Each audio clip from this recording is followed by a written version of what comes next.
expectations as we are approaching week 1 on Tua and the Dolphins offense?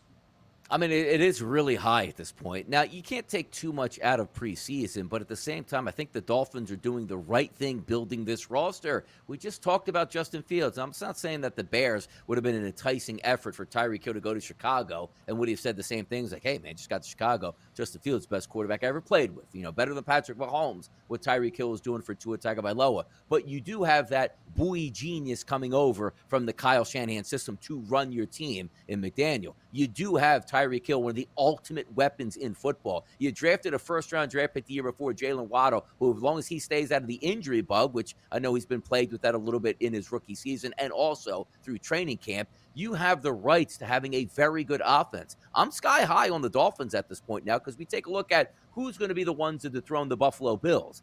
I mean, I don't think the Bills will be dethroned, but if we're looking in the East, it's no longer the New England Patriots saying, hey, look at it together, play good defense, and they'll figure it out on offense. The Miami Dolphins are one of those teams heading in that you will be surprised either way, because if the Miami Dolphins open up for me and light the world on fire through 5 games, I might look back at this and be like, you know what? Mildly surprised, but they have the talent to do it. But also at the same time, boy, if they just get a quarterback outside of Tua Tagovailoa, and if they drafted Herbert, they would be in the Super Bowl. It feels like that. But I got to say, like, my early vibes on 2022, Kevin, they're pretty high on the Miami Dolphins. They haven't shown me anything up to this day through training camp that leads me to believe that they're in trouble in 2022. This should be a playoff team.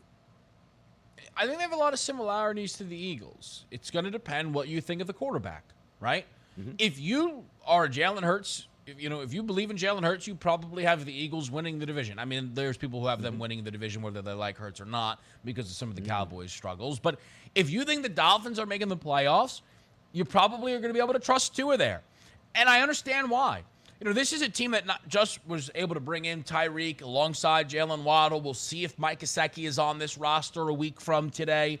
But also that running back room, Donnie. It's just littered with options.